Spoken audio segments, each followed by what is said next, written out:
Hey guys, one more race winner video here. Now, finally, a Todd Ullery car. This is his Revo Slot GT1 Mercedes CLK. He won the race on Tuesday. We started doing some Tuesday night races, and he was the winner. Finally, I have a car from him here, so let's open up and see what's going on. Okay, so this is Todd's CLK Mercedes GT1 car. We usually had the race last year only racing the GT2 cars, a little taller and narrow. And then this year we opened for the GT1s, which is the Mercedes, the Porsche 911 GT Evo, I think, and the Ferrari 333 and the Toyota. But we open because it's basically the same car. It's the same setup. The Revo slots are always the same. The two-piece chassis, metal chassis, aluminum chassis. The distance, the wheelbase are almost the same, so it doesn't change much. Just the body is a little lower, and maybe some cars a little wider, but it's sometimes not beneficial. So this was the winning car, but we have like cars that are faster than this one. I saw Porsches and I saw some Marcos very fast. So it's basically the same. So we open the class for both GT1s and the GT2s. We don't race much those cars here. We have now the Tuesday night races because we had the series on our calendar the night before, so people have the car ready. So we start doing those Tuesday night races, and people start to show up with those. So this is a very cool class, in my opinion. It's a very simple class. There's nothing much to do. But we are here to open the winning car, Todd Ullery's car, to see what he did to make this car fast. So first off, let's take the sticker off. Right now, what we have is the CLK Mercedes GT1. Those cars, they came with a problem from manufacturer. If you see all the Revos, the chassis is aligned with the body, and this one goes a little lower.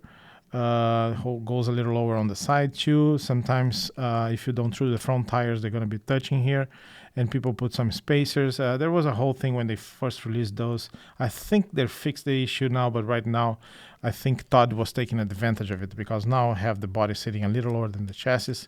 The car looks better on the track, a little lower than usual, so I think it's a little bit of an advantage of this model. I measure the back of the tire. You have this rule here to be clear, 0.8. Todd is clear 1 millimeter all the way below the rear axle, so the car sits a little tall. This is very common from Revo cars. The front axle is pretty tall, so you have this almost 1 millimeter for the whole car, including the front lip. Normally, what you have those wheels all the way up in a plastic chassis car, and you don't have this stance. Of course, to explain for you guys, this is a tip. If you need more grip on the back, make the front higher than the back. If you need less grip, or if you just go for a straight line, makes the here a little higher than the front. So in this case, it's playing as almost every single Revo car. One thing that I noticed here is that if you put the guide down in a plain base, Todd set up the car in a way that the fronts are not touching. So the fronts are completely independent, and they're not independent from the axle because it's one fixed axle, but here they are not touching. They're almost like not half, like 0.3 millimeters out of the ground. I think this could be beneficial for you on the straight lane. You have less resistance. Other than that, the body, pretty original, no changes.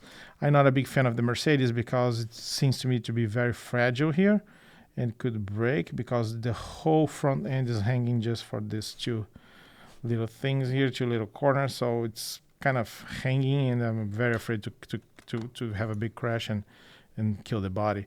But intact, not even one crash, and even the little Mercedes arrow is there. So pretty good job, Todd. Okay, let's open up. Usually Revo slots, they have only 4 screws on the sides. You don't need to take them all off. You just pop it out like that, and you have the car in your hand.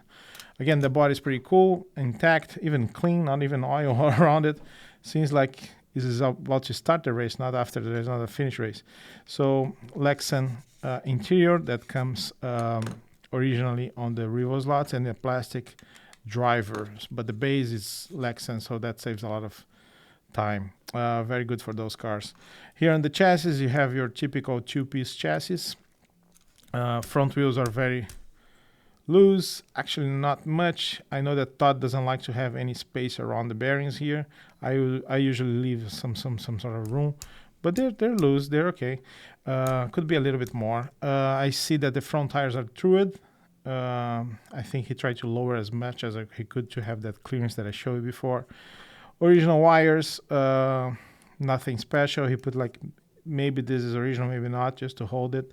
One problem that I see on those cars, if you don't tape it down, the front wire could touch the axle. So when you have the body on, it can touch the axle and can give you some resistance here. So that's not good. So my suggestion is you tape down it or just put something to protect here so the wire don't touch the axle.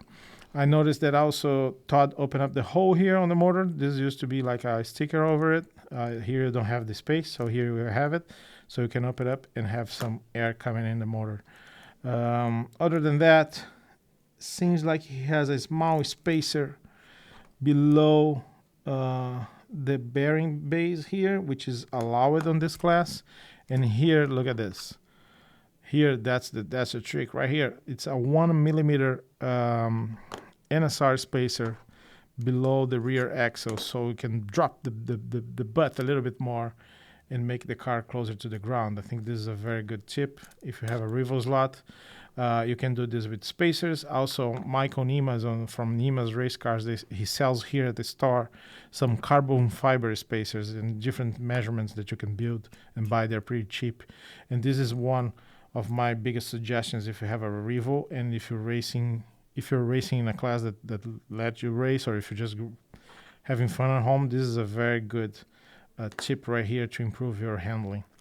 Other than that, spacers on the axle here, basic 3 millimeter axle, basic ball bearings around. That's standard on the Revo cars. One thing that calls my attention is the gear mesh here. It's a lot loose. If I was doing this car, it would be much closer, and I don't like to leave the pinion on the edge of the gear. Actually, the pinion is hitting the middle of the gear. It's not even complete. What I usually do, I try to push this pinion over, so even my gear mesh is going to be a little bit more close, which is what I prefer to do.